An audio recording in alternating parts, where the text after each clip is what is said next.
Hi ಎಲ್ರಿಗೂ ನಮಸ್ಕಾರ. ಆಸೆ ಧಾರಾವಾಹಿಯ ನಾಳಿನ ಸಂಚಿಕೆಯಲ್ಲಿ ಏನಾಗ್ತಿದೆ ಅಂತ ನೋಡ್ಕೊಂಡು ಬರೋಣ ಬನ್ನಿ. ಸೂರ್ಯ ಕಾರ್ನ ಚೇತಗೋಸ್ಕರ ಅಡ್ಬಿಟ್ಟಿರೋದನ್ನ ಮಂಜ ಮನೆಗೆ ಬಂದು ಹೇಳ್ತಾನೆ.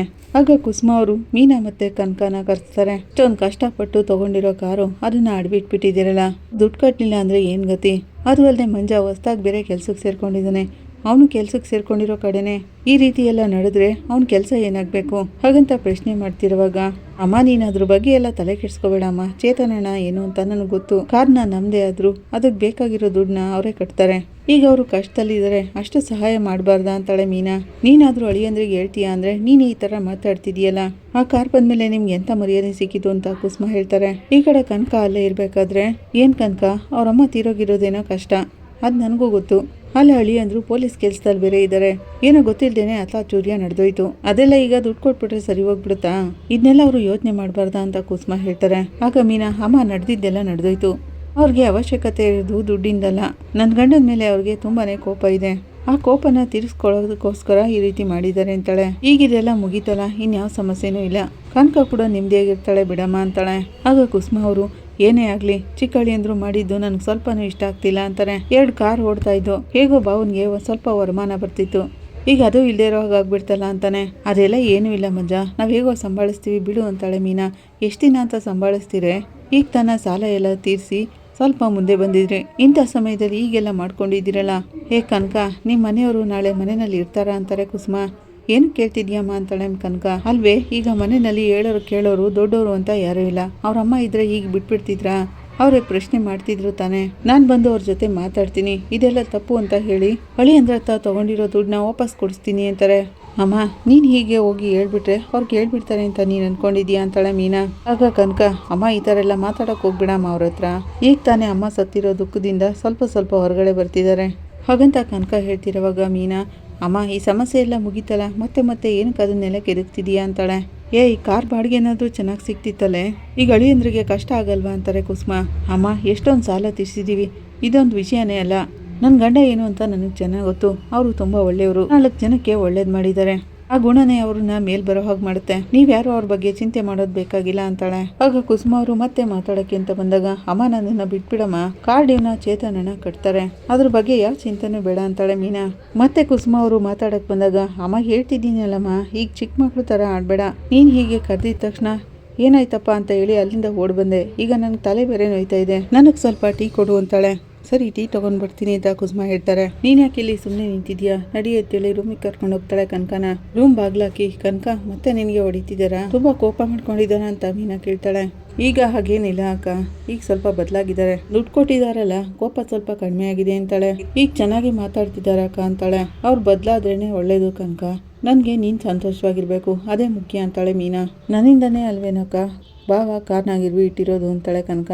ಚೇತನಣ್ಣ ಆದಷ್ಟು ಬೇಗ ದುಡ್ಡು ಕೊಟ್ಟು ಕಾರ್ನ ವಾಪಸ್ ತಗೊಂಡ್ ಬರ್ತಾರೆ. ಸರಿ ಅಕ್ಕ, ಬಾವನ್ಗೆ ಥ್ಯಾಂಕ್ಸ್ ಹೇಳ್ಬಿಡು ಅಂತ ಕನಕ ಹೇಳ್ತಿರೋವಾಗ ಮೀನಾ, ನೀನ್ ಯಾವ್ದಕ್ಕೂ ಚಿಂತೆ ಮಾಡ್ಬೇಡ ಕನಕ, ನಿನ್ ಗಂಡ ಖಂಡಿತವಾಗ್ಲೂ ಬದಲಾಗ್ತಾರೆ, ಒಂದಲ್ಲ ಒಂದಿನ ನಾವೆಲ್ಲರೂ ಒಟ್ಟಿಗೆ ಸೇರಿ ಸಂತೋಷವಾಗಿರ್ತೀವಿ. ಅವಳು ಹಾಗಂತಿರುವಾಗ ಕನಕ ಅವಳನ್ನ ಅಳ್ತಾ ತಬ್ಕೋತಾಳೆ. ಈ ಕಡೆ ಮನೆಗೆ ಸೂರ್ಯ ಅಪ್ಪ ಅನ್ಕೊಂಡ್ ಬರ್ತಾನೆ. ಆ ಸೂರ್ಯ ಚೇತನ್ ವಿಷಯ ಏನಾಯ್ತು ಅಂತ ಕೇಳ್ತಾರೆ. ಸಮಸ್ಯೆ ಎಲ್ಲ ಮುಗೀತಾ ಅಂತ ಕೇಳ್ತಾರೆ. ಎಲ್ಲ ಪ್ರಾಬ್ಲಮ್ಮು ಸಾಲ್ವ್ ಆಯ್ತಪ್ಪ, 5 ಲಕ್ಷ ದುಡ್ಡು ಕೊಟ್ಟಾಯ್ತು ಅಂತಾನೆ ಸೂರ್ಯ. ಏನು 5 ಲಕ್ಷ ಕೊಟ್ಟಾಯ್ತಾ ಅಂತ ರಂಗನಾಥ್ ಅವರು ಕೇಳ್ತಾರೆ. ಚೇತನ್ 2 ಲಕ್ಷ ರೆಡಿ ಮಾಡಿದ ಅಪ್ಪ, ಮಿಕ್ಕಿದ್ದನ್ನ ನಾನು ರೆಡಿ ಮಾಡಿಕೊಟ್ಟೆ ಅಂತಾನೆ. ಹೇಗೆ ಅಂತ ರಂಗನಾಥ್ ಅವರು ಕೇಳ್ತಾರೆ. ನೀನು ಹೇಗೋ 3 ಲಕ್ಷ ರೆಡಿ ಮಾಡಿಕೊಟ್ಟೆ ಅಂತಿರುವಾಗ ಮನೋಜ, ಇವನೇನಾದ್ರೂ ಕಾರ್ ಓಡಿಸಿ ಅಷ್ಟೊಂದು ಸಂಪಾದನೆ ಮಾಡಿದಾನ ಅಥವಾ ಬ್ಯಾಂಕ್ನಲ್ಲಿ ಲೋನ್ ಏನಾದ್ರೂ ಕೊಡ್ತಾರ? ಇವನೆಲ್ಲೋ ಯಾರ ಹತ್ರನೋ ಸಾಲ ಮಾಡ್ಕೊಂಡು ತಗೊಂಡ್ ಬಂದು ಕೊಟ್ಟಿರ್ತಾನೆ, ಇನ್ನೆಲ್ಲಿಂದ ಬರ್ಬೇಕು ಇವನ್ಗೆ ಅಷ್ಟು ದುಡ್ಡು ಅಂತಾನೆ ಮನೋಜ. ಆಗ ಮೀನಾ, ಏನಕ್ಕೆ ಈ ತರ ಎಲ್ಲ ಮಾತಾಡ್ತೀರಾ, ನನ್ನ ಗಂಡ ಯಾರನ್ನು ಏಮರ್ಸಿ ಸಂಪಾದನೆ ಮಾಡ್ತಿಲ್ಲ, ಗೌರವಯುತವಾಗಿ ಕಾರ್ ಓಡಿಸ್ತಿದ್ದಾರೆ, ನನ್ನನ್ನು ಚೆನ್ನಾಗಿ ನೋಡ್ಕೋತಿದ್ದಾರೆ, ಈ ಮನೆಗೆ ಏನ್ ಬೇಕೋ ಅದನ್ನು ಮಾಡ್ತಿದ್ದಾರೆ. ಅವಳು ಹಾಗಂತಿರುವಾಗ ಶಾಂತಿ, ಏನೇ ಮನೋಜ್ ಏನು ಮಾಡ್ತಿಲ್ಲ ಅಂತ ಹೇಳ್ತಿದ್ಯಾ, ಏನೇ ಇಷ್ಟರಾಗಿ ಮಾತಾಡ್ತಿದ್ಯಾ ಅನ್ನೋವಾಗ, ನಾನು ಹಾಗೆಲ್ಲ ಹೇಳ್ತಿಲ್ಲ ಅತ್ತೆ, ನನ್ನ ಗಂಡನ ಬಗ್ಗೆ ಈ ರೀತಿ ಎಲ್ಲ ಮಾತಾಡಿದ್ರೆ ಕೇಳಿಸ್ಕೊಂಡು ನಾನು ಸುಮ್ಮನೆ ಇರ್ಬೇಕಂತಾಳೆ. ಹೌದೌದು, ಏನ್ ನಿನ್ ಗಂಡನ ಮೇಲೆ ತುಂಬಾ ಪ್ರೀತಿ ಇಟ್ಕೊಂಡಿದ್ಯಾ ನೋಡು ಅಂತ ಶಾಂತಿ ಹೇಳ್ತಿರುವಾಗ ರಂಗನಾಥ್ ಅವರು, ಅವಳಿಗಾದ್ರೆ ಅವಳ ಗಂಡನ ಮೇಲೆ ತುಂಬಾ ಪ್ರೀತಿ ಇದೆ ಅಂತಾರೆ, ಹಾಗಾದ್ರೆ ನನಗೆ ನಿಮ್ಮ ಮೇಲೆ ಪ್ರೀತಿ ಇಲ್ಲ ಅಂತ ಹೇಳ್ತಿದ್ದೀರಾ ಅಂತಾಳೆ ಶಾಂತಿ. ಅವ್ರು ಏನ್ ಮಾತಾಡ್ಬೇಕು ಅಂತಿದ್ದಾರೋ ಅದನ್ನ ನೀನ್ ಮಾತಾಡೋಕ್ ಬಿಡು ಅಂತಾರೆ. ಸೂರ್ಯ, ಹೇಗೋ ದುಡ್ಡನ್ನ ರೆಡಿ ಮಾಡಿದೆ, ನಾನೇ ನಿನ್ಗೆ ಬೇಕಾಗುತ್ತೇನೋ ಕೇಳೋಣ ಅಂತ ಅನ್ಕೊಂಡೆ ಅಂತಾನೆ ರವಿ. ಅದೆಲ್ಲ ಏನು ಬೇಡವೋ, ನಾನು 2ನೇ ಕಾರು ಈಗ ತಾನೇ ಡ್ಯೂ ಮುಗ್ದಿತ್ತು, ಅದನ್ನೇ ಅಡಮಾನ ಇಟ್ಬಿಟ್ಟೆ ಅಂತಾನೆ. ಎಲ್ಲರೂ ಶಾಕ್ ಆಗ್ತಾರೆ. ಕಾರ್ನೇ ಅಡ್ಬಿಟ್ಬಿಟ್ಟ ಅಂತ ರವಿ ಕೇಳ್ತಾನೆ. ಹೌದು, ಅಷ್ಟು ದುಡ್ಡನ್ನ ರೆಡಿ ಮಾಡೋಕ್ಕಾಗಲ್ಲ ಅನ್ಕೊಂಡೇನೆ, ಕಾರ್ನ ಅಡ್ಮಾನ ಇಟ್ಟಿದ್ದು ಅಂತಾನೆ. ಆಗ ಶಾಂತಿ ಕೇಳಿದ್ರ ಇವ್ರ ಕತೆನಾ, ಇವ್ರದೇನ್ ದಾನಶೂರರ ಪರಂಪರೆ, ಅವ್ರುಗಳೆಲ್ಲ ತೇರ್ ಕೊಟ್ರೆ ಇವ್ರು ಕಾರನ್ನೇ ಕೊಟ್ಬಿಟ್ಟು ಬಂದಿದ್ದಾರೆ, ಅವನಿಗೋಸ್ಕರ ಇವ್ನ್ ಯಾಕೆ ಇದನ್ನೆಲ್ಲ ಮಾಡ್ಬೇಕು ಅಂತಾಳೆ. ನೋಡು ಸಕ್ರೆ, ಅವನು ಯಾವನೋ ಅಲ್ಲ, ಅವನು ನನ್ನ ಫ್ರೆಂಡು, ಎಲ್ಲ ಕಷ್ಟ ಸುಖದಲ್ಲೂ ನನ್ನ ಜೊತೆಲೇ ಇದ್ದವನು ಅಂತಾನೆ ಸೂರ್ಯ. ಅವನ ಜೀವನನೇ ಹಾಳಾಗೋಯ್ತು, ಅವ್ನ ಕಾರ್ ಹೋಗಿ ಅವ್ರ ಕುಟುಂಬದವರೆಲ್ಲ ತುಂಬಾನೇ ಕಷ್ಟಪಡ್ತಿದ್ದಾರೆ, ಅದನ್ನೆಲ್ಲ ನೋಡ್ಕೊಂಡು ನಾನು ಸುಮ್ಮನೆ ಇರೋಕ್ಕಾಗುತ್ತಾ ಅಂತಾನೆ. ಆಗ ಶಾಂತಿ, ಲೇ ಈಗ ಮೊದಲು ನಿನ್ನ ಕಷ್ಟ ನೋಡ್ಕೊಳೋ, ಊರು ತುಂಬ ಎಲ್ಲರಿಗೂ ಕಷ್ಟ ಅನ್ನೋದು ಇದೇ ಇರುತ್ತೆ, ಅವ್ರನ್ನೆಲ್ಲ ಹೀಗೆ ನೋಡ್ತೀಯ ನೀನು. ಅವಳು ಹಾಗಂತಿರೋವಾಗ ರವಿ, ಅಮ್ಮ ಚೇತನನ ಸೂರ್ಯನಿಗೆ ತುಂಬ ವರ್ಷದ ಹಳೆ ಫ್ರೆಂಡ್, ಅವ್ರಿಗೋಸ್ಕರ ಹೆಲ್ಪ್ ಮಾಡೋಕ್ಕೆ ಕಾರ್ನ ಆಡ್ಬಿಟ್ಟಿದ್ದಾನೆ. ಅವ್ನು ಹಾಗಂತಿರೋವಾಗ ಹೆಲ್ಪ್ ಅಂದರೆ ಏನೋ 5-10 ಕೊಟ್ಬಿಟ್ಟು ಬರಬೇಕು, ಅದನ್ನೆಲ್ಲ ಬಿಟ್ಟು ಜೀವನ ಆಧಾರ ಆಗಿರೋ ಕಾರ್ನೇ ಕೊಟ್ಬಿಟ್ಟು ಬಂದಿದ್ದಾನಲ್ಲ ಇವನು. ಇವ್ನ ಹೆಂಡ್ತಿ ಹೂ ಕಟ್ಟಿನೇ ಇವನನ್ನ ಕಾಪಾಡಬೇಕು, ನಿನ್ನ ಮೇಲೆ ಕೂತ್ಕೊಂಡೇ ತಿನ್ನೋದು ಅಂತಿರೋವಾಗ, ನೋಡು ಸಕ್ರೆ, ಕೂತ್ಕೊಂಡು ತಿನ್ನೋಕ್ಕೆ ನನ್ನ ಸೋಂಬೇರಿಯಲ್ಲ, ನನ್ನ ಹೆಂಡ್ತಿ ದುಡ್ಡಲ್ಲಿ ತಿಂದರೆ ಗೌರವ ಏನೋ ಕಡಿಮೆ ಆಗಲ್ಲ ಅಂತ ಅನ್ನೋನು ನಾನು. ಆಗ ಮೀನಾ, ಇವರು ದುಡ್ಡನ್ನ ತಗೊಂಡೋಗಿ ಬೇರೆ ಯಾವುದಕ್ಕೋ ಹಾಕಿ ಹಾಳು ಮಾಡಿ ಬಂದಿಲ್ಲ ಅತ್ತೆ, ಒಂದು ಒಳ್ಳೆ ಕೆಲಸ ಮಾಡಿದ್ದಾರೆ, ಮತ್ತೊಬ್ರು ಥರ ದುಡ್ಡು ಕೊಟ್ಟು ಏಮರ್ಸ್ಕೊಂಡು ಬಂದಿಲ್ಲ ಅಂತಾಳೆ. ಅವಳು ಹಾಗಂತಿರೋವಾಗ ನನಗೆ ಹೇಳ್ತಿರೋ ಹಾಗಿದೆ ಅಂತ ಮನೋಜ ಕೇಳ್ತಾನೆ. ಆಗ ಮೀನಾ, ನಾನು ಇರೋದನ್ನೇ ಹೇಳಿದ್ದು, ನೀವು ಹಾಗನ್ಕೊಂಡ್ರೆ ನಾನೇನು ಮಾಡೋಕ್ಕಾಗಲ್ಲ ಅಂತಾಳೆ. ಸೂರ್ಯ, ನೀನು ಹೇಳಿದ್ದೆಲ್ಲ ಕರೆಕ್ಟ್ ಕಣೋ, ಈಗ ತಾನೇ ನೀನು ಕಷ್ಟಪಟ್ಟು ಸಂಪಾದನೆ ಮಾಡಿ 2 ಕಾರ್ನ ತಗೊಂಡಿದ್ದೆ, ಮತ್ತೆ ನೀನು ಅಡ್ಬಿಟ್ಟಿರೋ ಕಾರ್ಡ್ಗೆ ಬಡ್ಡಿ ಕಟ್ಟಬೇಕಲ್ವೇನೋ ಅಂತಾರೆ ರಂಗನಾಥ್ ಅವರು.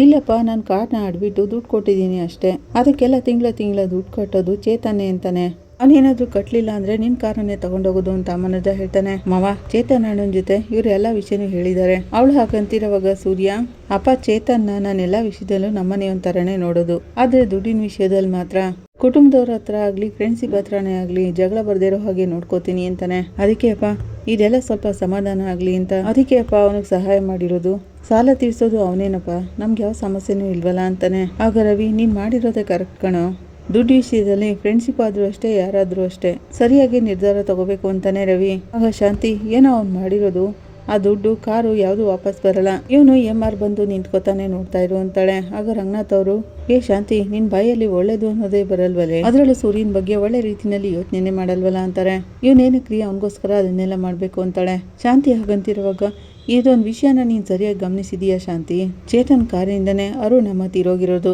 ಬೇರೆ ಇನ್ಯಾರ್ದೋ ಕಾರ್ ಆಗಿದ್ರೆ ಅರುಣ್ ಇಷ್ಟೊಂದೆಲ್ಲ ಪ್ರಾಬ್ಲಮ್ ಕ್ರಿಯೇಟ್ ಮಾಡ್ತಿರ್ಲಿಲ್ಲ, ಅಕಸ್ಮಾತ್ ಆಕ್ಸಿಡೆಂಟ್ ಆಗಿದೆ ಅಂತ ಸುಮ್ಮನಿದ್ಬಿಡ್ತಿದ್ದ. ಇಲ್ಲಿಂದು ಅರುಣ್ಗೂ ಸೂರ್ಯನಿಗೂ ಹಾಗೆ ಬರಲ್ಲ, ಚೇತನ್ ಇವನ್ ಫ್ರೆಂಡು ಅನ್ನೋ ಕಾರಣಕ್ಕೇನೆ ಅರುಣ್ ಕೋಪ ಮಾಡ್ಕೊಂಡು ಅವ್ರ ಹತ್ರ ದುಡ್ಡು ಕೇಳಿರೋದು ಅಂತಾರೆ.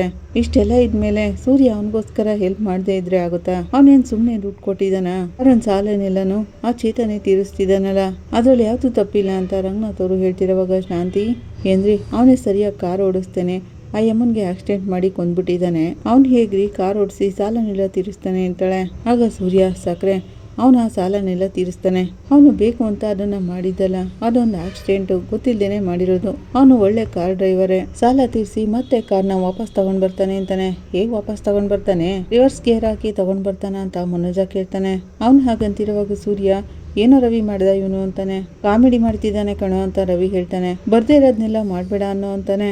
ಆಗ ಮೀನಾ, ಮಾವ, ಚೇತನನಿಗೋಸ್ಕರ ಅವ್ರು ಈ ಥರ ಎಲ್ಲ ಮಾಡಲಿಲ್ಲ, ಅವ್ರನ್ನ ನೆಂಬಿ ಅವ್ರ ಕುಟುಂಬದವರು ಓದೋ ಮಕ್ಕಳು ಎಲ್ಲರೂ ಇದ್ದಾರೆ, ಅವರಿಗೋಸ್ಕರ ಇವ್ರು ಆಗ ಮಾಡಿದ್ದು ಅಂತಾಳೆ. ಆಗ ರಂಗನಾಥ್ ಅವರು, ನನ್ಗೆ ಅದೆಲ್ಲ ಅರ್ಥ ಆಗುತ್ತಮ್ಮ, ಇವ್ನು ಮಾಡೋ ಕೆಲಸದಲ್ಲಿ ಯಾವ ತಪ್ಪು ಇರಲ್ಲ, ಅವರು ಹಾಗಂತಿರೋವಾಗ ನೀವು ಹೀಗೆ ಸಪೋರ್ಟ್ ಮಾಡ್ತಿರೋದ್ರಿಂದನೇ ಅವ್ನಿಗೆ ಇಷ್ಟ ಬಂದಂಗೆನೆ ಎಲ್ಲನೂ ಮಾಡ್ತಿರೋದು ಅಂತಾಳೆ. ಆಗ ರಂಗನಾಥ್ ಅವರು, ಸರಿ, ನಾನೇನೋ ಸಪೋರ್ಟ್ ಮಾಡಲ್ಲ ಬಿಡು, ನೀನು ಮಾಡಿದ್ಯಲ್ಲ ಮನೋಜ್ಗೋಸ್ಕರ ಅವ್ನ ಸಾಲನೆಲ್ಲ ತೀರಿಸ್ತೀನಿ ಅಂತ ನಿನ್ನ ಕೈಯಿಂದ ಸೈನ್ ಹಾಕಿದೀಯಲ್ಲ, ಮನೆ ಮೇಲೆ ಎಲ್ಲ ಸಾಲ ತಗೊಂಡಿದ್ದೀರಲ್ಲ, ಅವನು ಕಾರ್ನ ಈಗಲೇ ವಾಪಸ್ ತಗೊಂಡ್ ಬರ್ತಾನೆ, ಮನೆ ಪಾತ್ರದ ಮೇಲೆ ಇನ್ನೊಂದ್ ಸ್ವಲ್ಪ ದುಡ್ಡು ತಗೊಂಡು ಸೂರ್ಯನ್ ಕೊಡ್ತೀರಾ ಅಂತ ಕೇಳ್ತಾರೆ. ಶಾಂತಿ ಮನೋಜ್ಗೆ ಶಾಕ್ ಆಗುತ್ತೆ. ಆಗ ಶಾಂತಿ, ಮನೆ ಪತ್ರದ ಮೇಲೆ ಮತ್ತೆ ಸಾಲ ಮಾಡ್ಬೇಕಾ, ಏನ್ ತಮಾಷೆ ಮಾಡ್ತಿದ್ದೀರಾ? ಅವಳು ಹಾಗಂತಿದಂಗೇನೆ ಮನೋಜ, ಅಪ್ಪ ಅಮ್ಮ ನನ್ಗೋಸ್ಕರ ಅದನ್ನೆಲ್ಲ ಮಾಡಿರೋದು, ಇವ್ನು ಯಾರ್ಯಾರಿಗೋ ದಾನ ಧರ್ಮ ಮಾಡೋಕೆ ನಮ್ಮನೆ ಪತ್ರನ ಕೊಡ್ಬೇಕಾ ಅಂತಾನೆ.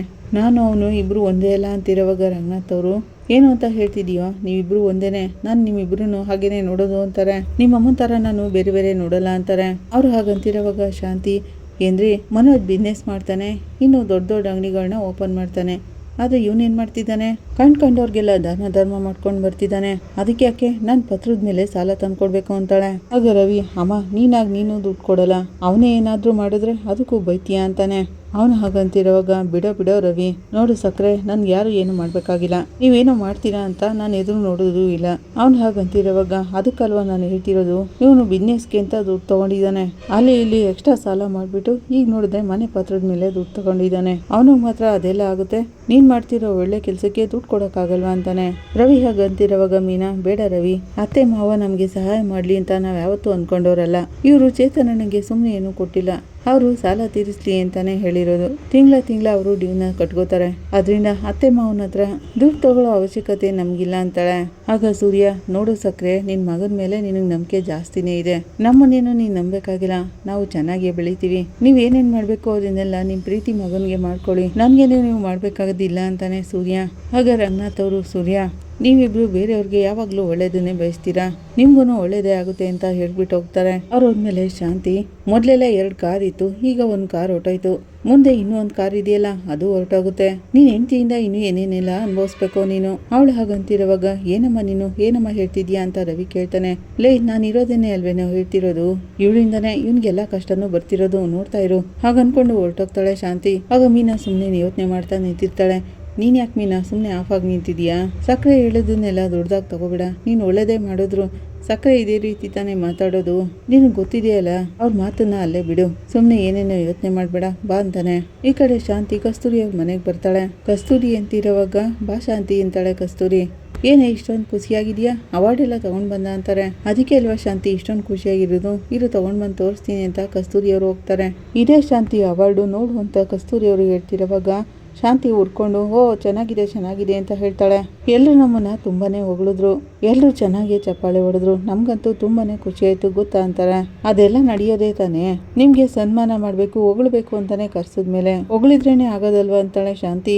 ಹಾಗೇನೆ ತಾನೇ ಎಲ್ಲರೂ ಮಾತಾಡೋದು, ನನ್ಗದೇನೋ ದೊಡ್ಡದು ಅಂತ ಅನಿಸ್ತಿಲ್ಲ, ಕೆಲವರು ಮೇಲ್ಮೇಲೆ ಅದೇ ರೀತಿ ಮಾತಾಡೋದು ಅಂತಿರುವಾಗ ಕಸ್ತೂರಿಯವರು, ಕೆಲವರು ಮನ್ಸಲ್ಲಿ ಏನಿರುತ್ತೋ ಅದನ್ನೇ ಮಾಡ್ತಾರೆ ಶಾಂತಿ. ಅಲ್ಲಿಗೊಬ್ರು ಸ್ಕೂಲ್ ಓನರ್ ಬಂದಿದ್ರು, ಅವ್ರ ಹತ್ರ ತುಂಬಾನೇ ಸ್ಕೂಲ್ಗಳಿವೆ ಅಂತೆ, ನಾವು ಕತೆ ಹೇಳೋ ವಿಡಿಯೋನ ನೋಡಿ ಅದನ್ನೆಲ್ಲ ನಮ್ಮ ಸ್ಕೂಲ್ ಮಕ್ಕಳಿಗೆ ತೋರಿಸ್ಬೇಕು, ನಾನು ಅದನ್ನ ತಗೋತೀನಿ ಅಂತ ಸ್ಟೇಜ್ ಮೇಲೆ ಹೇಳಿದ್ರು ಗೊತ್ತಾ ಅಂತಾರೆ. ಆಗ ಶಾಂತಿ, ಸುಮ್ಮನೆ ಅದನ್ನೆಲ್ಲ ಕೊಟ್ಬಿಡ್ಬೇಡ ಕಸ್ತೂರಿ, ಅದಕ್ಕೊಂದು 5,000 10,000 ದುಡ್ಡು ತಗೋ ಅಂತಾಳೆ.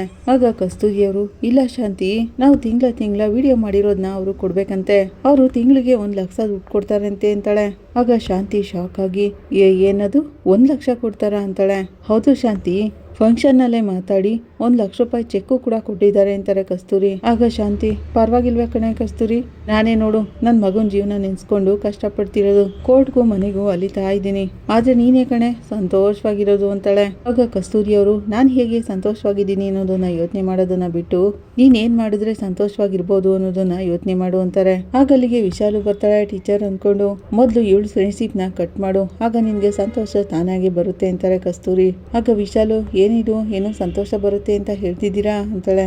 ಹಾಗಲ್ಲ ವಿಶಾಲು ಅವರೇ, ನಾನು ಅವಾರ್ಡ್ ತಗೊಂಡಿದ್ದೀನಲ್ಲ, ಸಂತೋಷ ಆಗ್ತಿದೆ ಅಂತ ಹೇಳಕ್ ಬಂದೆ ಅಂತಾರೆ. ಓ ಇದೇನಾ ಅವಾರ್ಡು, ತುಂಬಾ ಚೆನ್ನಾಗಿದೆ ಅಂತ ವಿಶಾಲು ಹೇಳ್ತಾಳೆ. ಸರಿ ನೀವು ಮಾತಾಡ್ತಾ ಇರಿ, ಕಾಶಿನಾಥ್ ಅವರು ಮಧ್ಯಾಹ್ನ ಊಟಕ್ಕೆ ಬರ್ತೀನಿ ಅಂತ ಹೇಳಿದ್ದಾರೆ, ನಾನು ಹೋಗಿ ಅಡುಗೆ ಮಾಡ್ತೀನಿ ಅಂತ ಕಸ್ತೂರಿ ಹೋಗ್ತಾರೆ. ಆಗ ಶಾಂತಿ, ಇವಳೊಬ್ಳು ಕಾಲು ಒಂದ್ ಕಡೆ ಇರೋದೇ ಇಲ್ಲ ಅನಿಸುತ್ತೆ, ಇವಳಿಗೆ ಬೇಡದಿರೋದನ್ನೆಲ್ಲ ಮಾಡ್ತಿದ್ದಾಳೆ ಅಂತ ಬೈಕೋತಾಳೆ. ಅದನ್ನೆಲ್ಲ ಬಿಡಿ ಮಾಸ್ಟರ್, ನಾನು ನಿಮ್ಮ ಮನೇಲಿ ಪೂಜೆ ಮಾಡ್ಸೋದಿಕ್ಕೆ ಒಬ್ಬರಮ್ಮನ ಏರ್ಪಾಡು ಮಾಡಿದ್ದೀನಿ ಅಂತಾಳೆ ವಿಶಾಲು. ಶಾಂತಿ ತುಂಬಾನೇ ಖುಷಿ ಪಡ್ತಾಳೆ. ಹೌದಾ, ಚೆನ್ನಾಗಿ ಪೂಜೆ ಮಾಡ್ತಾರಲ್ವಾ ಅಂತ ಕೇಳ್ತಾಳೆ. ತುಂಬಾ ವರ್ಷದಿಂದ ಮಾಡ್ತಾರೆ ಮಾಸ್ಟರ್ ಅವರು, ತುಂಬಾ ಒಳ್ಳೆಯವರು, ಜ್ಯೋತಿಷ್ಯನೂ ಹೇಳ್ತಾರೆ ಹಾಗೆ ಪೂಜೆನೂ ಮಾಡ್ತಾರೆ ಅಂತಾಳೆ. ಅವರು ಮುಖ ನೋಡಿದ್ರೇನೆ ಸಾಕು, ಮುಂದೆ ಅವ್ರ ಜೀವನದಲ್ಲಿ ಏನ್ ನಡೀತಿದೆ, ಮುಂದೆ ಏನ್ ನಡೀತಿ ಅನ್ನೋದನ್ನೆಲ್ಲೂ ಹೇಳ್ತಾರೆ. ಅವಳು ಹಾಗಂತಿರುವಾಗ, ಓಹೋ ಅವ್ರಿಗೆ ಅಷ್ಟೊಂದು ಶಕ್ತಿ ಇದೆಯಾ ಅಂತ ಕೇಳ್ತಾಳೆ ಶಾಂತಿ.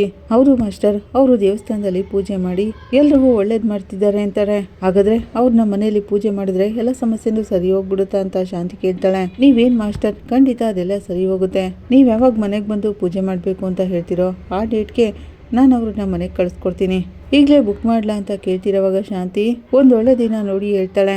ಅವತ್ತೇ ಬರಕ್ಕೆ ಹೇಳ್ಬಿಡು ಅಂತ ಹೇಳ್ತಿರೋವಾಗ, ಸರಿ ಮಾಸ್ಟರ್, ನಾನು ಅವತ್ತೇ ಅವ್ರನ್ನ ಕಳಿಸ್ಕೊಡ್ತೀನಿ, ಆದ್ರೆ ಒಂದು ಮಾಸ್ಟರ್, ಆ ಅಮ್ಮ ಏನ್ ಹೇಳ್ತಾರೋ ಖಂಡಿತವಾಗ್ಲೂ ಹಾಗೇನೆ ಆಗೋದು ಅಂತಾಳೆ. ಆಗ ಶಾಂತಿ, ಅವ್ರು ಏನ್ ಹೇಳ್ತಾರೋ ಅದನ್ನೇ ನಾನು ಮಾಡ್ತೀನಿ, ಮೊದಲು ನಮ್ಗಿರೋ ಸಮಸ್ಯೆ ಎಲ್ಲ ನಮ್ಮ ಮನೆ ಬಿಟ್ಟು ಹೊರಟೋಗ್ಬಿಡ್ಬೇಕು ಅಂತಾಳೆ. ನೋಡಿ ಮಾಸ್ಟರ್, ಪೂಜೆ ಮುಗ್ದಿದ್ ಮಾರನೆಗೆನೆ ನಿಮ್ ಮನೆಯಲ್ಲಿ ಒಂದು ದೊಡ್ಡ ಬದಲಾವಣೆನೆ ಕಾಣಿಸುತ್ತೆ, ನೋಡ್ತಾ ಇರಿ ಅಂತಾಳೆ. ವಿಶಾಲು ಹಾಗಂತಿರೋವಾಗ ಶಾಂತಿ, ಹಾ ವಿಶಾಲು, ನಿನ್ನ ಹತ್ರ ಇನ್ನೊಂದು ವಿಷಯ ಹೇಳ್ಬೇಕು ಅನ್ಕೊಂಡೆ. ಹಾಗ ಅನ್ಕೊಂಡು ಕಸ್ತೂರಿ ಅಲ್ಲೇ ಹತ್ರದಲ್ಲಿ ಇದಾರ ಇಲ್ವಾ ಅಂತ ಬಗ್ ನೋಡ್ತಾಳೆ ಶಾಂತಿ. ನನ್ ಮಗ ರವಿನು ಅವ್ನ ಹೆಂಡತಿನೂ ದೂರ ಇದ್ದಾರೆ ಅಂತ. ಹೌದಲ್ವಾ ಮಾಸ್ಟರ್, ನೀವ್ ಹೇಳಿದ್ರಿ ಅದಿನ್ನೂ ಸರಿ ಹೋಗ್ಲಿಲ್ವಾ ಅಂತಾಳೆ ವಿಶಾಲು. ಅದನ್ನ ಸರಿ ಮಾಡೋಕೆನೆ ಒಂದ್ ಐಡಿಯಾ ಯೋಚನೆ ಮಾಡಿದೀನಿ ಹಾಗಂತ ಶಾಂತಿ ಹೇಳ್ತಿರೋವಾಗ ಏನ್ ಐಡಿಯಾ ಮಾಸ್ಟರ್ ಅಂತಾಳೆ ವಿಶಾಲು. ಹೇಳ್ತೀನಿ, ಅದಕ್ಕೂ ಮುಂಚೆ ಆ ಹೋಟೆಲ್ ಹುಡುಗಿ ನೀತುನ ನಾವು ಇಬ್ರು ಹೋಗಿ ನೋಡ್ಬೇಕು. ಅವಳು ಹಾಗಂತಿರೋವಾಗ ಇವರಿಬ್ರು ಸಮಸ್ಯೆನ ಸರಿ ಮಾಡೋಕೆ ಆ ಹುಡುಗಿನ ಯಾಕೆ ಹೋಗಿ ನೋಡ್ಬೇಕು ಮಾಸ್ಟರ್ ಅಂತಾಳೆ ವಿಶಾಲು. ಅದೇನೇ ನನ್ನ ಐಡಿಯಾ, ಅದಕ್ಕೆಲ್ಲ ನೀನು ಕೂಡ ನನ್ನ ಜೊತೆ ಬರ್ತೀಯಾ ಅಲ್ವಾ ಅಂತಾಳೆ ಶಾಂತಿ. ನಿಮ್ಗೋಸ್ಕರ ನಾನು ಇದನ್ನು ಮಾಡೋಕ್ಕಾಗಲ್ವಾ ಮಾಸ್ಟರ್? ಖಂಡಿತ ನಾನು ನಿಮ್ಮ ಜೊತೆ ಬರ್ತೀನಿ ಅಂತಾಳೆ ವಿಶಾಲು. ಹಾಗಾದ್ರೆ ನಾವಿಬ್ರು ಈಗಲೇ ಹೋಗೋಣ, ಕಸ್ತೂರಿಗೆ ಒಂದು ಮಾತು ಹೇಳ್ಬರ್ತೀನಿ ಅಂತ ಶಾಂತಿ ಹೋಗ್ತಾಳೆ. ಈ ಕಡೆ ಮೀನಾ ಶ್ರುತಿ ರೆಸ್ಟೋರೆಂಟಿಗೆ ಬಂದು ದೇವ್ರಿಗೆ ಹೂಮಾಲೆ ಹಾಕಿ ಕೈ ಮುಗಿತಾ ಇರ್ತಾಳೆ. ಆಗ ಅಲ್ಲಿಗೆ ಶ್ರುತಿ ಬಂದು, ಮೀನಾ ಮರಿ, ನೀವು ಹೀಗೆ ದಿನಾಲೂ ಬಂದು ದೇವ್ರಿಗೆ ಹೂಮಾಲೆ ಹಾಕಿ ಸಾಂಬ್ರಾಣಿ ಹಚ್ಚುತ್ತೀರಲ್ಲ, ಅದರಿಂದನೇ ನನ್ನ ರೆಸ್ಟೋರೆಂಟ್ ತುಂಬ ಚೆನ್ನಾಗಿ ಓಡ್ತಿರೋದು ಅಂತಾಳೆ. ನೀವು ಬೇರೆ ಏನು ಶ್ರುತಿ, ಹೋಟೆಲ್ ಚೆನ್ನಾಗಿ ಓಡ್ತಿದೆ ಅಂದರೆ ಅದಕ್ಕೆ ಕಾರಣ ನೀವೇನೆ. ಅವಳು ಹಾಗಂತಿರುವಾಗ, ಇರ್ಬೋದು ಮೀನಾ ಮರಿ, ಇದನ್ನೆಲ್ಲ ನಾನು ಸೆಂಟಿಮೆಂಟ್ ರೀತಿ ನೋಡ್ತಾ ಇದ್ದೀನಿ. ಈಗ ನೀವೇನು ತಿಂತೀರಾ? ಹೊಸ ಥರ ಸೂಪ್ ಮಾಡಿಸಿದ್ದೀನಿ, ಬನ್ನಿ ಟೇಸ್ಟ್ ಮಾಡಿ ಅಂತ ಶ್ರುತಿ ಹೇಳ್ತಿರೋವಾಗ, ಅಯ್ಯಯ್ಯೋ ಶ್ರುತಿ, ಅದೆಲ್ಲ ಏನು ಬೇಡ, ನಾನು ಈಗ ತಾನೇ ಊಟ ಮಾಡ್ಕೊಂಡು ಬಂದಿದ್ದೀನಿ ಅಂತಾಳೆ ಮೀನಾ. ಅಯ್ಯೋ ನಾನು ಮರ್ತೇ ಬಿಟ್ಟೆ, ನಾನು ನಿಮಗೆ ಕಾಲ್ ಮಾಡೋಣ ಅಂತ ಅಂದ್ಕೊಂಡೆ ಮೀನಾ ಮರಿ, ಅಷ್ಟಲ್ಲಿ ನೀವೇ ಬಂದ್ಬಿಟ್ರಿ ನೋಡಿ. ಶ್ರುತಿ ಹಾಗಂತಿರುವಾಗ, ಅಂಥದ್ದೇನು ವಿಷಯ ಶ್ರುತಿ ಅಂತಾಳೆ ಮೀನಾ. ಅತ್ತೆ ಈಗ ಸ್ವಲ್ಪ ಹೊತ್ತಿನಲ್ಲೇ ಕಾಲ್ ಮಾಡಿದ್ರು ಮೀನಾ ಮರಿ ಅಂತಾಳೆ ಶ್ರುತಿ. ಅತ್ತೆ ಏನಂದ್ರು ಅಂತ ಮೀನಾ ಕೇಳ್ತಿರುವಾಗ, ಈಗ ಬರೋ ಶುಕ್ರವಾರ ಮನೆಯಲ್ಲಿ ಪೂಜೆ ಇದೆಯಂತಲ್ಲ, ಅದಕ್ಕೆ ನನ್ನನ್ನ ಬರಕ್ ಹೇಳಿದ್ದಾರೆ ಅಂತಾಳೆ. ತುಂಬಾ ಸಂತೋಷ ಅಲ್ವಾ ಶ್ರುತಿ, ನೀನ್ ಅಲ್ಲಿಗೆ ಬಂದ್ಬಿಡು ಅಂತಾಳೆ ಮೀನಾ. ನನಗ್ ಬರ್ಬೇಕು ಅನ್ನಿಸ್ತಿಲ್ಲ ಮೀನಾ ಮರಿ, ನಾನು ವಾಪಸ್ ಬರ್ಲಿ ಅಂತ ರವಿ ಯಾವ ಸ್ಟೆಪ್ನು ತಗೋತಿಲ್ವಲ್ಲ ಅಂತಾಳೆ ಶ್ರುತಿ. ಅದನ್ನೆಲ್ಲ ಬಿಡು ಶ್ರುತಿ, ನಮ್ ಕುಟುಂಬಕ್ಕೋಸ್ಕರ ಅಲ್ವಾ ಪೂಜೆ ಮಾಡ್ತಿರೋದು ಹಾಗಂತ ಮೀನಾ ಹೇಳ್ತಿರೋವಾಗ, ಅತ್ತೆಗೆ ಯಾವಾಗ್ಲೂ ಇದೇ ಕೆಲಸ, ಇಂಥ ಪೂಜೆನೆಲ್ಲನೇ ಯಾವಾಗ್ಲೂ ಮಾಡಿಸ್ತಾನೆ ಇರ್ತಾರೆ. ಅವ್ರು ಏನ್ ಮಾಡಿ ಏನ್ ಪ್ರಯೋಜನ? ಅವರು ಮತ್ತೊಬ್ರಿಗೆ ಒಳ್ಳೇದಾಗ್ಲಿ ಅಂತ ಒಳ್ಳೆ ರೀತಿನಲ್ಲಿ ನಡ್ಕೊಳ್ಳೋದೇ ಇಲ್ವಲ್ಲ, ಅವ್ರು ಹಾಗೆ ನಡ್ಕೊಂಡ್ರೆ ತಾನೆ ಎಲ್ಲ ಒಳ್ಳೇದಾಗೋದು ಅಂತಾಳೆ. ಅತ್ತೆ ಏನ್ ಹೇಳಿದ್ರು ಗೊತ್ತಾ, ಈ ಕುಟುಂಬದವ್ರು ಎಲ್ಲಾರು ಒಳ್ಳೇದಕ್ಕೇನೆ ಈ ಪೂಜೆ ಮಾಡಿಸ್ತಿರೋದು, ಹಾಗಂದ್ಮೇಲೆ ರವಿ ಮತ್ತೆ ನಾನು ಮತ್ತೆ ಸೇರ್ಬಿಡ್ತೀವಿ ಹಾಗಂತ ಶ್ರುತಿ ಹೇಳ್ತಿರೋವಾಗ, ಹಾಗೆ ನಡೆದ್ರೆ ಒಳ್ಳೇದೇ ಅಲ್ವಾ ಶ್ರುತಿ, ಎಲ್ಲ ಒಂದು ನಂಬಿಕೆ ಅಲ್ವಾ, ನೀನು ರವಿ ಇಬ್ರು ಒಂದಾಗಿರ್ಬೇಕು ಯಾವಾಗ್ಲೂ ಹಾಗಂತ ಮೀನಾ ಹೇಳ್ತಿರೋವಾಗ, ಶ್ರುತಿ ನಾವಿಬ್ರು ಮತ್ತೆ ಒಂದಾಗ್ತೀವಿ ಅಂತ ನನ್ಗೆ ಅನ್ನಿಸ್ತಿಲ್ಲ ಮೀನಾ ಮರಿ ಅಂತಾಳೆ. ಯಾಕೆ ಶ್ರುತಿ ಈ ತರ ಎಲ್ಲ ಹೇಳ್ತಿದೀಯಾ? ರವಿ ನೀನನ್ನ ತುಂಬಾನೇ ಪ್ರೀತಿ ಮಾಡ್ತಾರೆ. ರವಿ ಅಂದ್ರೆ ಚಿಕ್ಕ ವಯಸ್ಸಿನಿಂದನೂ ನಮ್ಮ ಮನೆಯಲ್ಲಿ ಎಲ್ರಿಗೂ ಇಷ್ಟ. ಅವರು ನೀನು ಇಬ್ರು ಲವ್ ಮಾಡಿ ಮದುವೆ ಆಗಿದ್ದೀರಾ, ಚಿಕ್ಕ ವಿಷಯಕ್ಕೆ ಈ ತರ ಎಲ್ಲ ದೂರ ಇರೋದಾ?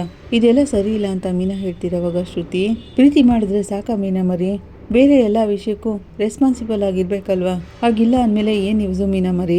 ಯಾರ ಜೊತೆ ಹೇಗೆ ನೋಡ್ಕೋಬೇಕು ಅನ್ನೋದೇ ಗೊತ್ತಿಲ್ಲ ಅವನಿಗೆ. ಆ ನೀತಿ ಜೊತೆ ಬೇರೆ ಯಾವಾಗವಾಗ ಹೋಗಿ ಮಾತಾಡ್ಕೊಂಡು ಬರ್ತಾನೆ, ಫೋನ್ನಲ್ಲಿ ಬೇರೆ ಮಾತಾಡ್ತಾರೆ. ಅವಳು ಹೆಸರು ಹೇಳಿದ್ರೇನೆ ನನಗಾಗಲ್ಲ, ಮೈಯೆಲ್ಲ ಉರಿಯುತ್ತೆ ಅಂತಾಳೆ. ಆಗ ಮೀನಾ, ನೋಡು ಶ್ರುತಿ, ರವಿದು ನೀತಿ ವಿಷಯದಲ್ಲಿ ಯಾವ ತಪ್ಪು ಇಲ್ಲ, ಅವನು ನೀತಿನ ಲವ್ ಏನೋ ಮಾಡ್ತಾ ಇಲ್ಲ, ಅವಳೇ ಲೂಟ್ ತರ ಏನೇನೋ ಮಾತಾಡ್ತಿರೋದು ಅಂತಾಳೆ. ಆಗ ಶ್ರುತಿ, ಆ ರೀತಿ ಅವಳು ಮಾತಾಡಕ್ಕೆ ಆ ರೀತಿ ನಡ್ಕೊಳಕ್ಕೆ ಕಾರಣ ಏನು ಮೀನಾ ಮರಿ? ರವಿ ತಾನೆ ಸ್ಟಾರ್ಟಿಂಗ್ಗೆ ಅವನು ಆ ನೀತಿಗೆ ದಾರಿ ಮಾಡ್ಕೊಟ್ಬಿಟ್ಟ, ಈಗ ಅವಳು ಅದನ್ನೆಲ್ಲ ಯೂಸ್ ಮಾಡ್ಕೋತಿದ್ದಾಳೆ. ಅವನಿಗೋಸ್ಕರ ನಾನು ಏನೇನೆಲ್ಲ ಮಾಡಿಲ್ಲ ಮೀನಾ ಮರಿ, ನನ್ಗೂ ರೆಸ್ಟೋರೆಂಟ್ ಬಿಸ್ನೆಸ್ಗೂ ಏನ್ ಸಂಬಂಧ? ನನ್ನ ಪಾಡಿಗೆ ನಾನು ಜಾಲಿಯಾಗಿ ಡಬ್ಬಿಂಗ್ ಮಾಡ್ಕೊಂಡಿದ್ದೆ. ರವಿ ಇನ್ನೊಬ್ಬರ ಹತ್ರ ಕೆಲಸ ಮಾಡಿ ಕಷ್ಟಪಡೋದು ಬೇಡ ಅಂತ ಅವನಿಗೋಸ್ಕರನೇ ರೆಸ್ಟೋರೆಂಟ್ ಓಪನ್ ಮಾಡಿದೆ. ಇದನ್ನೆಲ್ಲ ನೋಡ್ತಿದ್ರೆ ಮನೋಜ್ ಅವರು ಎಷ್ಟೋ ಪರವಾಗಿಲ್ಲ ಅಂತಾಳೆ ಶ್ರುತಿ. ಯಾಕೆ ಈ ತರ ಹೇಳ್ತಿದೀಯ ಶ್ರುತಿ ಅಂತ ಮೀನಾ ಕೇಳ್ತಾಳೆ. ರೋಹಿಣಿಯ ಬಿಸ್ನೆಸ್ ನ ಸ್ಟಾರ್ಟ್ ಮಾಡ್ಕೊಟ್ಟಿದ್ದು, ಆದ್ರೆ ಅವರು ಅದನ್ನೆಲ್ಲ ಹೇಗ್ ನೋಡ್ಕೋತಿದ್ದಾರೆ ನೋಡಿ. ಆದ್ರೆ ಈ ರವಿ ಇಷ್ಟೊಂದೆಲ್ಲ ಸಮಸ್ಯೆ ಆದ್ಮೇಲೆ ಬಂದಿದ್ದಾನೆ. ಕೆಲವರು ಹೀಗೆ ಅನ್ಸುತ್ತೆ ಮೀನಾ ಮರಿ, ವೈಫ್ ಕಡೆಯಿಂದ ಏನಾದ್ರು ಬಂದ್ರು ವೈಫ್ ಜೊತೆ ಸೇರಿ ಬಿಸ್ನೆಸ್ ಮಾಡ್ಬೇಕು ಅಂದ್ರೂ ಇನ್ಫೀರಿಯರ್ ಆಗಿ ಫೀಲ್ ಮಾಡ್ತಾರೆ ಅಂತಾಳೆ. ಆಗ ಮೀನಾ, ಅಯ್ಯಯ್ಯೋ ಶ್ರುತಿ, ರವಿ ಹಾಗೆಲ್ಲ ಏನೂ ಇಲ್ಲ, ಅವ್ರ ಸ್ವಂತ ಕಾಲ್ ಮೇಲೆ ನಿಂತ್ಕೋಬೇಕು ಅಂತ ಅನ್ಕೊಂಡಿದ್ರು ಅಷ್ಟೇನೆ, ಆದ್ರೆ ಈಗ ಅವರೇ ಬಂದಿದಾರಲ್ಲ ಅಂತಾಳೆ. ಅವ್ನಿಗೆ ಇನ್ಸೆಕ್ಯೂರ್ ಇಲ್ಲ ಅಂದಿದ್ರೆ ರೆಸ್ಟೋರೆಂಟ್ ಸ್ಟಾರ್ಟ್ ಮಾಡಿದಾಗಲೇ ಬರ್ಬೇಕಿತ್ತಲ್ವಾ ಅಂತಾಳೆ ಶ್ರುತಿ. ಆಗ್ಲೇ ಬಂದಿದ್ರೆ ಇಂಥ ಸಮಸ್ಯೆನೆಲ್ಲ ಫೇಸ್ ಮಾಡೋ ಅವಶ್ಯಕತೆನೇ ಇರ್ಲಿಲ್ವಲ್ಲ ಅಂತಾಳೆ. ಆಗ ಮೀನಾ, ಶ್ರುತಿ ಈಗಲೂ ಹೇಳ್ತಿದ್ದೀನಿ ಕೇಳು, ರವಿದು ಇದ್ರಲ್ಲಿ ಯಾವ ತಪ್ಪು ಇಲ್ಲ. ಅವರೇನು ನೀತು ಸುತ್ತಿದಾರಾ ಅಥವಾ ನೀತು ಜೊತೆಗಿದ್ದಾರ? ಆ ನೀತು ಆ ರೀತಿ ಹೇಳಿದಕ್ಕೆ ರವಿ ಏನ್ ಮಾಡ್ತಾರೆ? ಈ ತರನೇ ಒಬ್ರು ನಮ್ಮ ಜೀವನದಲ್ಲಿ ಯಾವಾಗ್ಲೂ ಸಮಸ್ಯೆ ಮಾಡ್ತಾನೆ ಇರ್ತಾರೆ, ಅದಕ್ಕೆ ಅಂತ ನಮ್ಮ ಜೀವನನ ನಾವೇ ಹಾಳು ಮಾಡ್ಕೊಂಡ್ಬಿಡಕ್ಕಾಗುತ್ತಾ? ರವಿ ತುಂಬಾನೇ ಒಳ್ಳೆಯವರು ಶ್ರುತಿ, ನೀವಿಬ್ರು ಕೊನೆವರೆಗೂ ಚೆನ್ನಾಗಿ ಬಾಳ್ಬೇಕು ಅಂತಾಳೆ ಮೀನಾ. ಏನೋ ಮೀನಾ, ನನ್ಗೇನು ಅರ್ಥ ಆಗ್ತಿಲ್ಲ, ಆದ್ರೆ ನಾನು ಟೈಮ್ ಲೈನ್ ಇಟ್ಕೊಂಡಿದೀನಿ, ಅದುವರೆಗೂ ನೋಡ್ತೀನಿ ಅಷ್ಟೇ. ಹಾಗಂದ್ರೆ ಅಂತ ಮೀನಾ ಕೇಳ್ತಿರೋವಾಗ, ಹಾಗಂದ್ರೆ ನಾನು ಹೇಳಿದ್ದು ನಡೆಯಲಿಲ್ಲ ಅಂದ್ರೆ ನಾನು ಕೂಡ ಕೋರ್ಟ್ಗೆ ಹೋಗ್ತೀನಿ ಅಂತಾಳೆ ಶ್ರುತಿ. ಅಯ್ಯೋ ಶ್ರುತಿ, ಏನಿದು ಸಾಧಾರಣವಾಗಿ ಈಗ ಮಾತಾಡ್ತಿದ್ದೀರಾ? ಕೋರ್ಟ್ ಮೆಟ್ಲನ್ನ ಯಾರು ಬೇಕಾದ್ರೂ ಹತ್ಬೋದು. ಎಂತ ಕಷ್ಟನೇ ಬಂದ್ರು ಆ ಥರದ ಜೀವನ ಮಾಡ್ಬೇಕು ಅಂತ ಯಾರು ಅಂದ್ಕೊಳ್ಳಲ್ಲ. ನೀವಿಬ್ರು ಲವ್ ಮಾಡಿ ಮದ್ವೆ ಆದವರು ಈಗ ನೋಡಿದ್ರೆ ಕೋರ್ಟ್ಗೆ ಹೋಗ್ತೀನಿ ಅಂತ ಇಷ್ಟು ಸಾಧಾರಣವಾಗಿ ಹೇಳ್ತಿದ್ಯಲ್ಲ ಅಂತಾಳೆ. ನಾನು ಹೋಗೋದು ಹೋಗದೆ ಇರೋದೆಲ್ಲ ರವಿ ಕೈಲಿದೆ ಮೀನಾಮರಿ. ಕೊನೆವರೆಗೂ ನೀತು ಸಮಸ್ಯೆಗೆ ಪರಿಹಾರ ಏನು ಸಿಕ್ಲಿಲ್ಲ ಅಂದ್ರೆ ನಾನು ಈ ತರದ ನಿರ್ಧಾರ ಮಾಡೋಳೆ ಅಂತಾಳೆ ಶ್ರುತಿ. ಈ ಕಡೆ ನೀತು ಮನೆಗೆ ಶಾಂತಿ ಮತ್ತೆ ವಿಶಾಲು ಬರ್ತಾರೆ. ಬನ್ನಿ ಆಂಟಿ, ನೀವು ಬರ್ತೀರಾ ಅಂತ ನಾನು ಎಕ್ಸ್ಪೆಕ್ಟೇ ಮಾಡಿರ್ಲಿಲ್ಲ. ಬನ್ನಿ ಕೂತ್ಕೊಳ್ಳಿ ಅಂತ ನೀತು ಹೇಳ್ತಾಳೆ. ಬನ್ನಿ ಬನ್ನಿ ಆಂಟಿ, ಇಲ್ಲಿ ಕೂತ್ಕೊ ಬನ್ನಿ ಅಂತಾಳೆ ನೀತು. ಇವರು ನನ್ನ ಫ್ರೆಂಡ್ ವಿಶಾಲು ಅಂತ ಪರಿಚಯ ಮಾಡಿಸ್ತಾಳೆ. ಹಲೋ ಅಂತಾಳೆ ನೀತು. ಈಗ ನಿನ್ ಕಾಲು ಸರಿ ಹೋಯ್ತೇನಮ್ಮ, ಹೇಗಿದೀಯಾ ಅಂತ ಕೇಳ್ತಾಳೆ ಶಾಂತಿ. ಈಗ ಸ್ವಲ್ಪ ಪರವಾಗಿಲ್ಲ ಆಂಟಿ, ಚೆನ್ನಾಗಿದ್ದೀನಿ ಅಂತಾಳೆ ನೀತು. ಶ್ರುತಿ, ಅಪ್ಪ ಈ ರೀತಿ ಮಾಡಬಾರ್ದಿತ್ತು, ಏನೋ ಕೋಪದಲ್ಲಿ ಮಾಡ್ಬಿಟ್ಟಿದ್ದಾರೆ. ನೀನ್ ಇದ್ಯಾವನನ್ನು ಮನ್ಸಲ್ಲಿ ಇಟ್ಕೋಬೇಡಮ್ಮ ಅಂತಾಳೆ ಶಾಂತಿ. ಪರವಾಗಿಲ್ಲ ಆಂಟಿ, ಕೋಪದಲ್ಲಿ ನನ್ನನ್ನು ಕೊಲ್ದೇನೆ ಬಿಟ್ಟಿದಾರಲ್ಲ ಅಷ್ಟೇ ಸಾಕು ಅಂತಾಳೆ ನೀತು. ಆಗ ವಿಶಾಲು, ಮನೆಯಲ್ಲಿ ಅಪ್ಪ ಅಮ್ಮ ಯಾರು ಇಲ್ವೇನಮ್ಮ ಅಂತ ಕೇಳ್ತಾಳೆ. ಅವರೆಲ್ಲ ಮುಂಬೈಲಿದ್ದಾರೆ ಆಂಟಿ, ನಾನ್ ಮಾತ್ರ ಇಲ್ಲೇ ಇರೋದು ಅಂತಾಳೆ ನೀತು. ಏನ್ ಕುಡಿತೀರಾ ಆಂಟಿ, ಟೀ ಕಾಫಿ ಜ್ಯೂಸ್ ಅಂತಾಳೆ ನೀತು. ಇಲ್ಲಮ್ಮ ಅದೆಲ್ಲ ಏನು ಬೇಡ, ಇಷ್ಟೊಂದು ದೊಡ್ಡ ಮನೇಲಿ ಇನ್ನೊಬ್ಳೇ ಇದೀಯಾ, ನೀನು ಕಷ್ಟ ಆಗಲ್ವಾ ಅಂತ ಶಾಂತಿ ಕೇಳ್ತಾಳೆ. ಇಲ್ಲ ಆಂಟಿ, ರೆಸ್ಟೋರೆಂಟ್ ಕೆಲ್ಸನೇ ತುಂಬಾನೇ ಇರುತ್ತೆ, ನಾನ್ ಮನೆಯಲ್ಲಿ ಒಬ್ಳೇ ಇರೋಕೆ ಏನು ಅನ್ಸಲ್ಲ ಅಂತಾಳೆ. ಪರವಾಗಿಲ್ಲ ಅಮ್ಮ, ಅಪ್ಪ ಅಮ್ಮ ಜೊತೆಲಿಲ್ಲ ಅಂದ್ರು ನೀನ್ ಬಿಸ್ನೆಸ್ ನ ಚೆನ್ನಾಗೇ ನೋಡ್ಕೋತಿದ್ಯಲ್ಲ ಅಂತಾಳೆ ಶಾಂತಿ. ನನ್ ಮಗನು ಅದೇ ರೀತಿ ಅಂತಿರೋವಾಗ, ರವೀನಾ ಆಂಟಿ ಅಂತಿರೋವಾಗ, ಇಲ್ಲಮ್ಮ ನನ್ನ ಮೊದಲನೇ ಮಗ ಮನೋಜನ್ ಬಗ್ಗೆ ಹೇಳ್ತಿದ್ದೀನಿ ಅಂತಾಳೆ. ಓ ಎಸ್, ಶೋರೂಮ್ ಇಟ್ಟಿದಾರಲ್ವಾ ಆಂಟಿ ಅಂತ ನೀತು ಕೇಳ್ತಾಳೆ. ಹೌದಮ್ಮ, ಅವನು ದೊಡ್ಡ ಬಿಸ್ನೆಸ್ ಮ್ಯಾನು. ಹೇಳ್ಬೇಕು ಅಂದ್ರೆ ನನ್ನ 3 ಜನ ಮಕ್ಕಳಲ್ಲಿ ಅವನೇ ತುಂಬಾನೇ ಬುದ್ಧಿವಂತ ಅಂತಾಳೆ. ತುಂಬಾನೇ ಓದ್ಕೊಂಡಿದ್ದಾನೆ ಅಂತಿರೋವಾಗ, ಹೌದು ಆಂಟಿ, ರವಿ ಅದನ್ನೆಲ್ಲ ಹೇಳಿದ್ದಾರೆ, ತುಂಬಾನೇ ಡಿಗ್ರಿ ಪಡ್ಕೊಂಡಿದ್ದಾರಂತೆ ಅಂತ ನೀತು ಹೇಳ್ತಾಳೆ. ಅವ್ನಿಗೆ ಯಾವ ಕೆಟ್ಟ ಬಯಸನೂ ಇಲ್ಲ ಅಮ್ಮ, ಅವ್ನು ತುಂಬಾ ಒಳ್ಳೆಯವನು ಅಂತಿರೋವಾಗ, ಬಿಯರ್ ಕುಡಿತಾರೆ ಅಂತ ರವಿ ಹೇಳಿದ್ರು ಅಂತಾಳೆ ನೀತು. ಆಗ ಶಾಂತಿ, ಎಲ್ಲಾನು ಇವಳ ಜೊತೆ ಹೇಳ್ಬಿಟ್ಟಿದಾನಲ್ಲ ಅವನು ಅನ್ಕೋತಾಳೆ. ಅದು ಅವನ್ಗೆ ಕುಡಿಲೇಬೇಕು ಅಂತ ಯಾರಾದ್ರೂ ಹೇಳಿದ್ರೆ ಮಾತ್ರ ಕುಡಿತಾನೆ, ಇಲ್ಲಾಂದ್ರೆ ಹಾಗೆಲ್ಲ ಮಾಡೋನಲ್ಲಮ್ಮ ಅಂತಾಳೆ ಶಾಂತಿ. ನನ್ ಮಗ ಅವನು ಅಂತ ನಾನು ಆ ರೀತಿ ಹೇಳ್ತಿಲ್ಲ, ಅವ್ನಿಗೆ ಯಾವ ಕೆಟ್ಟ ಅಭ್ಯಾಸನೂ ಇಲ್ಲ ಅಮ್ಮ, ಅವ್ನು ತುಂಬಾ ಒಳ್ಳೆಯವನು ಅಂತಾಳೆ ಶಾಂತಿ. ಅದಕ್ಕೆ ಅಂತ ಅವ್ನಿಗೊಂದು ಹುಡುಗಿನ ನೋಡಿ ಮದ್ವೆ ಮಾಡ್ಬೇಕು ಅಂತ ಅನ್ಕೊಂಡಿದೀನಿ. ಅವ್ನಿಗೆ ಈಗಾಗ್ಲೇ ಮದ್ವೆ ಮಾಡಿದ್ನಲ್ಲ, ಅವಳು ಏಮರ್ಸಿ ಹೊರಟೋಗ್ಬಿಟ್ಲು. ಶಾಂತಿ ಹಾಗಂತಿರೋವಾಗ, ರವಿ ಹೇಳಿದ್ರು ಆಂಟಿ, ಅವ್ರಿಗೆ ಮೊದಲನೇ ಮದುವೆ ಆಗಿತ್ತಂತೆ. ಅವಳು ಹಾಗಂತಿರೋವಾಗ, ಓ ಎಲ್ಲ ವಿಷಯನೂ ರವಿ ನಿನ್ ಜೊತೆ ಹೇಳ್ತಾನೇನಮ್ಮ ಅಂತ ವಿಶಾಲು ಕೇಳ್ತಾಳೆ. ಅವ್ರದ್ದು ಫ್ರೆಂಡ್ ಆಗಿರೋ ಕ್ಯಾರೆಕ್ಟರ್ ಆಂಟಿ, ತುಂಬಾನೇ ಇನ್ನೋಸೆಂಟ್ ಅವರು, ಎಲ್ಲಾನು ಹೇಳ್ಬಿಡ್ತಾರೆ ಅಂತಾಳೆ ನೀತು. ಅಯ್ಯಯ್ಯೋ, ಮಾಸ್ಟರ್ ಮನೋಜ್ ಬಗ್ಗೆ ಹೇಳ್ತಿದ್ರೆ ಇವಳು ರವಿ ಬಗ್ಗೆನೇ ಹೇಳ್ತಿದಾರಲ್ಲ ಅಂದ್ಕೋತಾಳೆ. ವಿಶಾಲು ಹಾಗ ಅನ್ಕೋತಿರುವಾಗ ಶಾಂತಿ ಏನೇನು ಯೋಚನೆ ಮಾಡ್ತಾ ಇರ್ತಾಳೆ. ಆಂಟಿ ನೀವ್ ಹೇಳಿ ಅಂತ ನೀತು ಕೇಳ್ತಿರುವಾಗ, ಮನೋಜ್ಗೊಬ್ಳು ಒಳ್ಳೆ ವೈಫ್ ಸಿಕ್ಕಿದ್ರೆ ಅವ್ನ ಜೀವನದಲ್ಲಿ ಅವ್ನಿನ್ನು ದೊಡ್ಡ ಸಾಧನೆ ಮಾಡ್ತಾನೆ, ದೊಡ್ಡ ಮಟ್ಟದಲ್ಲಿ ಬೆಳಿತಾನೆ ಅಂತಿರುವಾಗ, ಆಕ್ಚುಲಿ ರವಿ ಅವರು ತುಂಬಾನೇ ಟ್ಯಾಲೆಂಟ್ ಆದ ಪರ್ಸನ್, ತುಂಬಾ ಇಂಟೆಲಿಜೆಂಟು. ಅವ್ರ ಟ್ಯಾಲೆಂಟ್ಗೆ ಅವರು ಇನ್ನೂ ತುಂಬಾನೇ ಡೆವಲಪ್ ಆಗ್ತಾರೆ. ಅವ್ರಿಗೆ ಇನ್ನೂ ಬೆಟರ್ ಆಗಿರೋ ವೈಫ್ನ ನೀವು ಹುಡುಕಿ ಅಂತಾಳೆ. ಅವಳಾಗಂತಿರುವಾಗ ಶಾಂತಿ, ಇಲ್ಲಮ್ಮ ಶ್ರುತಿ ತುಂಬಾನೇ ಒಳ್ಳೆ ಹುಡುಗಿ ಅಂತಾಳೆ. ಇರ್ಬೋದು ಆಂಟಿ, ಆದ್ರೆ ಈಗ ರವಿ ಅವ್ರನ್ನ ಬಿಟ್ಟು ಹೊಟ್ಟೋಗಿದಾರಲ್ಲ, ಒಂದ್ ವೇಳೆ ರವಿನ ನಾನು ಮೊದ್ಲೇನೆ ಮದ್ವೆ ಆಗಿದ್ದಿದ್ರೆ ನಾನು ಯಾವತ್ತೂ ಅವ್ರನ್ನ ಬಿಟ್ಟು ಹೋಗ್ತಾನೆ ಇರ್ಲಿಲ್ಲ ಅಂತಾಳೆ ನೀತು. ಆಗ ಶಾಂತಿ, ನೀತು ನಾನು ಹೇಳೋದನ್ನೆಲ್ಲ ನೀನು ತಪ್ಪಾಗಿ ತಿಳ್ಕೊತಿದ್ಯಾ, ನೀನು ಒಳ್ಳೆ ಹುಡುಗಿನೇ, ಒಳ್ಳೆ ಕುಟುಂಬದಲ್ಲಿರೋ ಹೆಣ್ಮಗಳು. ರವಿ ವಿಷಯದಲ್ಲಿ ಏನೋ ನಡೆದ್ಬಿಟ್ಟಿದೆ, ನನಗೆ ನಿನ್ ಮೇಲೆ ಕೋಪ ಏನೂ ಇಲ್ಲ, ಆದ್ರೆ ರವಿ ಜೀವನನೇ ಬೇರೆ, ಅವನ ಬಗ್ಗೆ ನೀನು ಯೋಚನೆ ಮಾಡೋದನ್ನ ಬಿಟ್ಬಿಡು. ನೀನು ತುಂಬಾನೇ ಚೆನ್ನಾಗಿ ಬಿಸ್ನೆಸ್ ಮಾಡ್ತೀಯಾ, ಒಳ್ಳೆ ಬುದ್ಧಿಶಾಲಿ, ನೀನು ಬುದ್ಧಿವಂತಿಗೆ ತಕ್ಕಾಗಿರೋ ಹುಡುಗ ನಿನ್ಗೆ ಸಿಗ್ತಾನೆ, ಈಗಾಗಲೇ ಸಿಕ್ಕಿದ್ದಾನೆ, ಮದ್ವೆ ಆಗ್ಬಿಟ್ರೆ ಎಲ್ಲ ಸರಿ ಹೋಗುತ್ತೆ ಅಂತಾಳೆ ಶಾಂತಿ. ಆಗ ವಿಶಾಲು, ಹೌದು ಮಾಸ್ಟರ್, ಕೆರೆಯ ನೀರು ಕೆರೆಗೆ ಚೆಲ್ಲಿ ಅಂತಾಳೆ. ಅಲ್ಲೇ ಇದ್ದಂತ ನೀತು, ಹೌದೌದು, ರವಿನೂ ಒಬ್ಬ ಒಳ್ಳೆ ಪರ್ಸನ್ನೇ ಅಂತಾಳೆ. ಅವನ ಬಗ್ಗೆ ಮಾತಾಡೋದನ್ನ ನೀನ್ ಬಿಡಮ್ಮ, ನನ್ ಮಗ ಮನೋಜ್ ಇದಾನಲ್ಲ, ಅವನು ತುಂಬಾನೇ ಒಳ್ಳೆ ಹುಡುಗ, ಅವನ್ಗೂ ನಿನ್ಗೂ ಒಳ್ಳೆ ರೀತಿನಲ್ಲಿ ಹೊಂದಾಣಿಕೆ ಆಗುತ್ತೆ, ನೀನ್ ಯಾಕೆ ನನ್ ಮಗನ ಮದ್ವೆ ಆಗ್ಬಾರ್ದು ಅಂತಾಳೆ. ಆಗ ನೀತು ನಗ್ಬಿಟ್ಟು, ಆಂಟಿ ನಾನು ರವಿನ ಲವ್ ಮಾಡ್ತಿರೋದು, ಹಾಗಂದ್ಮೇಲೆ ಮನೋಜ್ ಅವ್ರನ್ನ ಹೇಗ್ ಮದ್ವೆ ಆಗಕ್ಕಾಗುತ್ತೆ ಅಂತಾಳೆ. ರವಿಗೆ ಮದ್ವೆ ಆಗಿದೆಯಮ್ಮ ಅಂತ ಶಾಂತಿ ಹೇಳ್ತಿರೋವಾಗ, ಮನೋಜ್ ಅವ್ರಿಗೂ ಮದ್ವೆ ಆಗಿದೆಯಲ್ಲ ಆಂಟಿ ಅಂತಾಳೆ ನೀತು. ಮನೋಜ್ಗೆ ಡೈವರ್ಸ್ ಆಗುತ್ತಮ್ಮ, ಹೆಂಡತಿ ಇಲ್ಲ ಅವನ ಜೊತೆ ಅಂತ ವಿಶಾಲು ಹೇಳ್ತಾಳೆ. ಆಗ ನೋಡಿದ್ರೆ ಶ್ರುತಿನೂ ಈಗ ರವಿ ಜೊತೆ ಇಲ್ವಲ್ಲ ಅಂತಾಳೆ ನೀತು.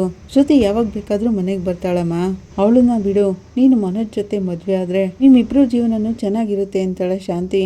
ಇಬ್ರು ಜೊತೆ ಸೇರಿ ಬಿಸ್ನೆಸ್ ಮಾಡ್ಬೋದಲ್ಲ ಅಂತ ವಿಶಾಲು ಹೇಳ್ತಾಳೆ. ನೀನೇನಮ್ಮ ಹೇಳ್ತೀಯಾ, ನಾನು ನಿನ್ನ ಒಳ್ಳೇದಕ್ಕೆ ಹೇಳ್ತಿರೋದು ಅಂತ ಶಾಂತಿ ಹೇಳ್ತಿರೋವಾಗ, ಆಂಟಿ ನೀವು ಒಳ್ಳೇದ್ ಮಾಡ್ತಿದ್ದೀನಿ ಅಂತ ಹೇಳ್ತಿದ್ದೀರಾ, ನನಗೋಸ್ಕರ ಒಂದೇ ಒಂದ್ ಮಾಡ್ತೀರಾ ಹಾಗಂತ ನೀತು ಹೇಳ್ತಿರೋವಾಗ, ಏನಮ್ಮ ಅದು ಹೇಳು ಅಂತಾಳೆ ಶಾಂತಿ. ಶಾಂತಿ ಖುಷಿಯಿಂದ ಹಾಗಂತಿರೋವಾಗ, ನಿಮ್ ದೊಡ್ಡ ಮಗ ದೊಡ್ಡ ಸೊಸೆಗೆ ಡಿವೋರ್ಸ್ ಕೊಡ್ತಿರೋ ಹಾಗೆ ರವಿ ಶ್ರುತಿಗೆ ಡಿವೋರ್ಸ್ ಕೊಡಿಸ್ಬಿಡಿ ಅಂತಾಳೆ ನೀತು. ಶ್ರುತಿನ ಮನೆಯಿಂದ ಆಚೆ ಕಳಿಸ್ಬಿಟ್ರೆ ನೀವು ನನ್ಗೆ ಯಾವ ಪ್ರಾಬ್ಲಮು ಇರಲ್ಲ, ಆಗ ನಾನು ರವಿ ಅವ್ರನ್ನ ಮದ್ವೆ ಆಗ್ತೀನಿ ಅಂತಾಳೆ ನೀತು. ಆಗ ಶಾಂತಿ ತನ್ನ ಕಾಲಲ್ಲಿ ಚಕ್ಲಿನ ತಗೊಂಡು ನೀತು ಕಪಾಳು ಕೊಡಿತಾಳೆ. ಹಾಗನ್ಕೊಂಡು ಶಾಂತಿ ಸುಮ್ಮನೆ ಕೊಡ್ತಿರೋವಾಗ ಆಂಟಿ ಏನಾಯ್ತಾ ಆಂಟಿ?